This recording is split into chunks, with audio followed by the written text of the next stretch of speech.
In this video, I'm going to show you how to get the most out of Wave's AudioTrack, an all-in-one channel strip. And while it may look simple, let me tell you, there's actually a lot you can do with this tool. And let's be honest, keeping it simple usually gets the mix done a bit quicker and easier. Using just AudioTrack's EQ, gate, and compressor, I'm going to show you how to get extra punch out of your drum tracks, energy into your vocals, and in general, that finished, polished sound across your mix. Let's take a listen to this kick drum and see if it needs anything. Let's actually listen in context of the track.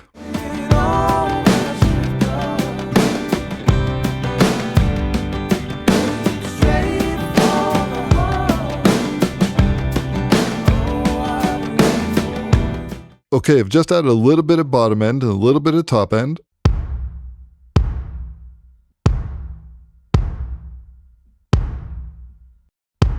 Really quickly, I want to experiment with the gate here. I'm just going to dial up this threshold amount until we start to hear this chop the signal down, and you'll hear it remove the actual sustain.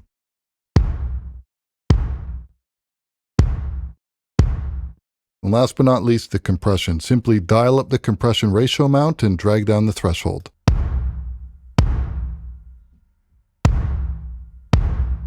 This little area over here indicates how much gain reduction is happening, and then we can adjust the attack. The attack is how aggressive the compression is going to kick in. Is it going to happen right away, very quickly, or is it going to wait a little bit, allowing a little bit more of the front end transient to poke through? Here's an example of a really fast attack.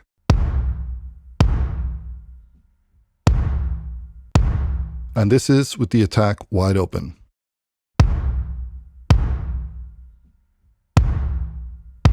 And I'm going to exaggerate that just a little bit.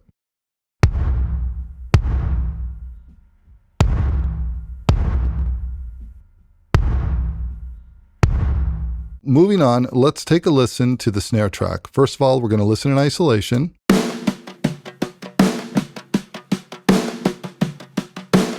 And now we're going to listen in the track.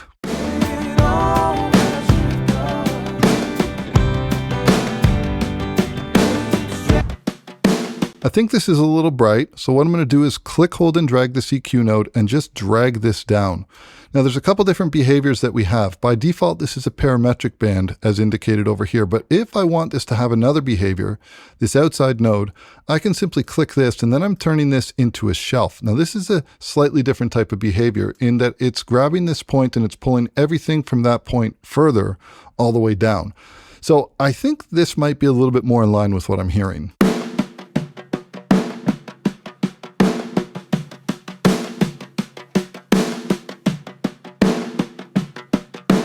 And now we're going to listen in context of everything.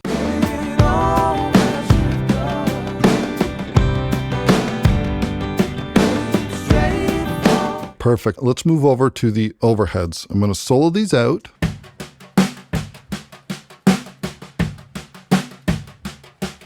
I'm going to use the filters on bands 1 and bands 4. So band 1, I'm going to activate this and I'm going to engage a low cut. This will allow me to filter everything out. Take a listen. We don't want it that thin. Maybe somewhere about there. Now on band 4, I'm going to make sure that this is activated and I'm going to engage a high cut. So we're doing the opposite. And in terms of the frequency, I want to bring this up kind of all the way and then pull it back just a little bit.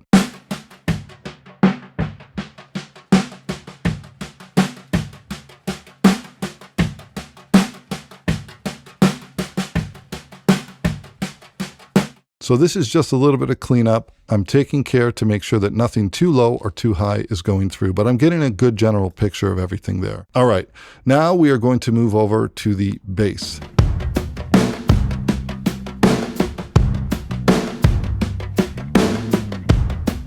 When I listen to this bass guitar against a kick drum, I can tell that it's lacking low end. I want the bass to have a nice pillowy low end. So a really great way to be able to do that is to just click, hold, and drag this node right over here, somewhere in the low end, but I'm just going to start click, holding, and dragging this up until I kind of hear the bass guitar fill in against the kick drum and the snare.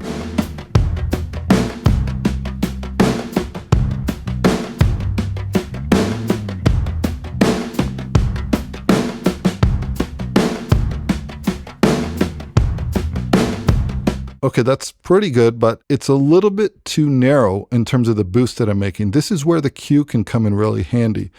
Let's simply isolate just for a moment. Let's isolate just the bass. And what I'm going to do is play this with this boosted. Let's broaden out the Q.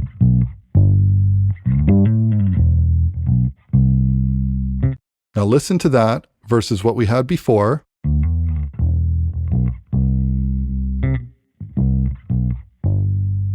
Notice that it only really affects things on certain notes. That's not what we want. We want this to be a wider move, so this is going to affect more of the low end in general.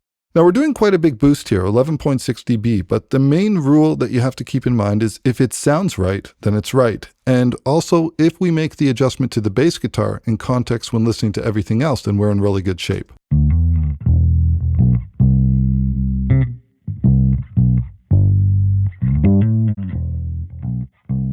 Really lacking here.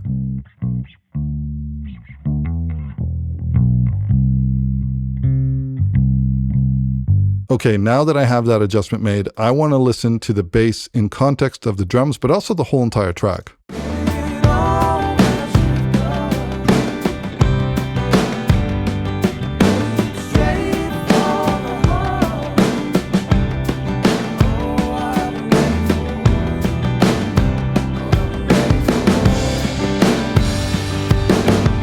Perfect, so that's sounding great to me now. The next thing we're going to tackle is the acoustic guitars.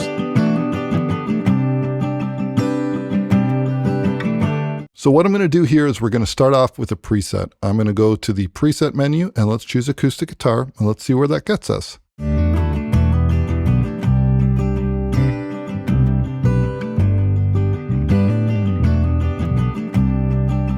Okay, I really like that. I think we're about 70% of the way there.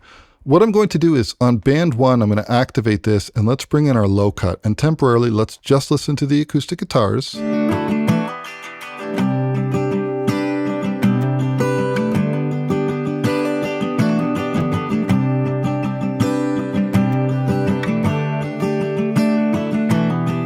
I don't think we need anything really below 114 Hertz. So let's bring that in. And the next thing I want to do is I'm actually going to boost this a little bit more. I like the frequencies that are chosen in terms of the bands, but I'm going to bring this up a little bit. So for 3 and 4, let's bring this up. And now let's bring our bass guitar in so we can listen to the two of these in context with each other. First of all, let's start off in bypass.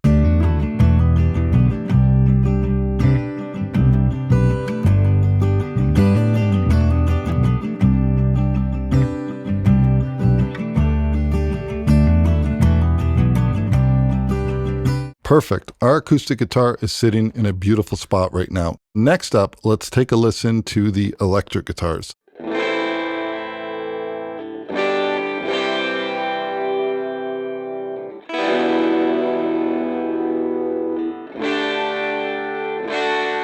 Okay, so I can hear something. The only way I can explain it is kind of like if you cover your mouth like this, it's a sound that we hear in the mid-range. So what I can do is I can sweep around for that. We're going to activate one of these EQ nodes. Let's choose this one over here. We're going to click, hold, and drag, and we're going to drag this up and down until we hear an interaction with that frequency, that the mid-range muddiness that we hear. We're going to see if we can take care of that.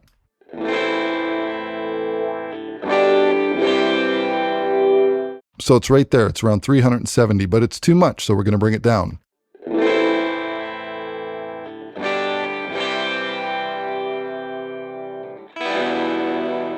Now, I want this to be a little bit more broad, so I'm going to open up the Q a little bit, so just that it's affecting a few more frequencies.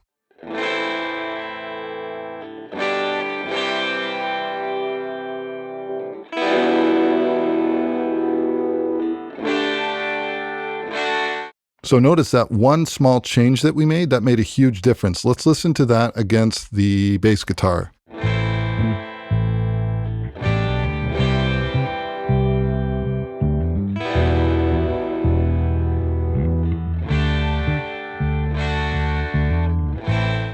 Now, while we're here, it's a really good idea to just do a bit of housekeeping with respect to filters. So adding a low cut filter on anything that you know is not going to really be occupying any of the low end, because we have a bass guitar and we have a kick drum.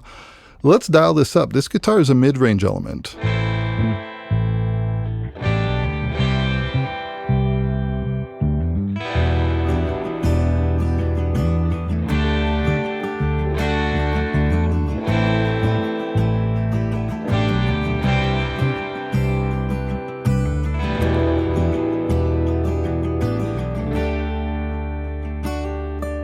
Now notice, it's not always about adding things with respect to EQ. A lot of times if you remove something, then it clears up details in other areas. Now I might just boost the overall level, but I think we're in a good place.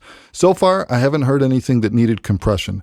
So now that we have our electric guitars going, let's move on now to our pianos.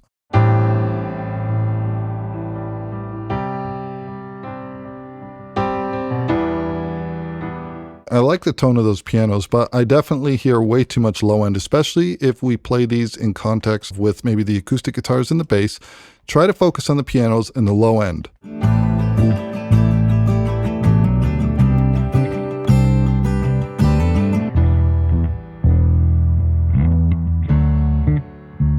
We don't need the low end of these pianos. So again, our first EQ node will activate this and we're going to add a low cut, and let's just sweep this around.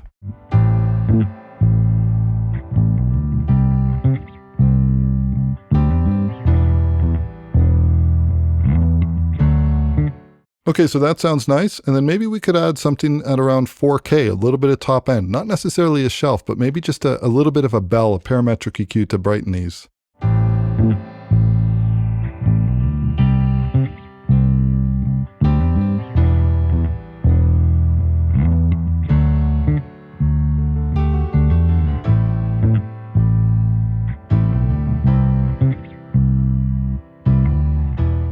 The next thing I want to take a look at is our lead vocal. Now this needs a lot of work. In context of the track, it's not loud enough. Tell me my mistakes, take my breath away. Okay, so the first thing I can say is that this definitely needs to be brightened up. Let's grab this top node and we're going to just boost this up, but I want to turn this into a shelf because I want to be affecting kind of everything above.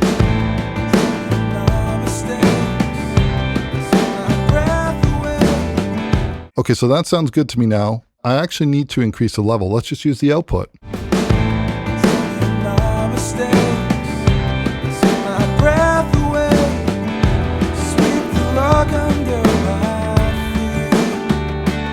Now that sounds good. It's a better overall level, but there's certain words that are popping out. So now we're going to go into our compression. We're going to choose a ratio. I would say somewhere between maybe 3 and 4 for this would be pretty good, but you could go a little bit more. So let's start off with just approximately something like around a 4:1, and we're going to drag down our threshold until we start seeing some gain reduction. But more so than paying attention to what's happening with the GUI and the meters, we're just going to listen to our ears and feel when things kind of sit properly in the mix. Tell me my mistakes, take my breath away, sweep the rug under my feet. Notice now with that line that the certain words that he's saying, they don't pop out and sound too loud. So if we take this move away, take a listen now.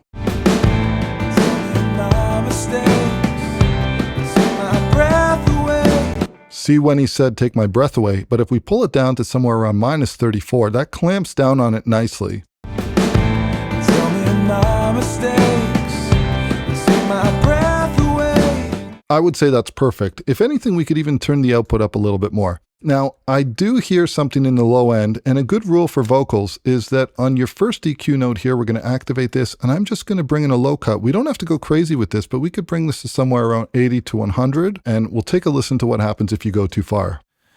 Tell me my mistakes, take my breath away. Tell me my mistakes, take my breath away. So that's just cleaning up some of that low-end content that we don't really need. Now, the other thing I might do is, in addition to this boost that we've done here, which I like and that's working, I might also push a boost somewhere around 1K just to get a little bit of more clarity. For this, we're going to leave this in a parametric band. Tell me my mistakes, take my breath away, sweep the rug under my feet. Say what's on your mind. Okay, that's working for me. We could explore adding a little bit more body, but I think this is a really good starting point. Now we're going to hop back in solo for a moment because I want to talk about using this gate over here. Now, as opposed to using this as a gate that's going to be very choppy, we're going to use it as an expander. And the main difference here is that we're going to adjust the floor from being set to infinite, which is removing all of the noise once this threshold is passed, to something maybe like -10 or -20. So for example, if we take a listen to this, tell me my mistakes, take my breath away, sweep the rug under my feet. so you can hear there's some bleed there. I'm not sure if it's headphone bleed or an acoustic guitar being played somewhere else, but let's move this threshold slider up. Tell me my mistakes, take my breath away, sweep the rug under my feet. Now you have to be careful. We don't want to do too much. So let's find a sweet spot for this. We're going to adjust this threshold. Tell me my mistakes, take my breath away, sweep the rug under my feet. Okay, but instead of having the gate set to all the way down, let's bring this up. So instead of cutting this down infinite, let's just say, okay, we want to decrease this. This is more of an expander behavior. We want to pull down, let's start off with somewhere around -14 and see how that sounds. Tell me my mistakes, take my breath away, sweep the rug under my feet. Now, the idea here is that I want to set this so that I'm not cutting into any of the main vocals. It's basically about setting this threshold in terms of a sweet spot where it's affecting everything that we don't want, but anything that's happening, like the lead vocals, they're passing through. And the last thing I'd probably do is make an adjustment to the final output here. Okay, let's do a before and after in terms of where we started, and we'll start off in solo. Tell me my mistakes, take my breath away. Tell me my mistakes, take my breath away. Tell me my mistakes, take my breath away. Sweep the rug under my feet. Say what's on your mind, like you got an axe to grind. I won't ever claim. We have everything sitting in a pretty good spot, but sometimes it's nice to make some fine-tune adjustments to the overall mix once we're complete. That's what we're going to do in this case. I have an instance on my main outs. We're adding a little bit of body and we're adding a little bit of top end. Now, in terms of any compression that you do to your overall mix, I would typically try to keep this somewhere around 2:1, or I'd like to keep it very gentle. And in terms of my attack, I'm going to go with some settings that I know tend to work pretty well. So we're going to go with our attack at about 30. Our release, I want it to be quite fast. And the idea here is I'm just going to pull this down till I'm just kind of tapping some of the transients on the mix. And we're just going to give this a little bit of a lift. Tell me my mistakes, take my breath away, sweep the rug under my feet. Say what's on your mind, like you got an axe to grind. Okay, now I'm being subtle here, and I should probably push this a little bit further for sake of demonstration, but let's take a look at two things really quickly. I'm not looking to be super aggressive, and if I have to do any major moves on my EQ curve that's happening across the mix, that means I should revisit these individual elements within the mix. But I think we're in a good spot. But what we will do is, for sake of demonstration, let's push this even further so we can kind of really hear what this is doing. Tell me my mistakes, take my breath away, sweep the rug under my feet. Say what's on your mind, like you got an axe to grind. Now, like I said, I don't think this needs that much, so I'm going to pull this down to something a little bit more conservative. I don't think we'd have any issues if we did a little bit of a boost, something like a couple dB on the top and a couple dB on the bottom. And then this compression, I actually think that we can back off of this a little bit. And I think the last thing we would need to do here is follow this with a limiter. That's using Waves AudioTrack on a mix. Hope you enjoyed this video, and we'll catch you in the next one. Cheers.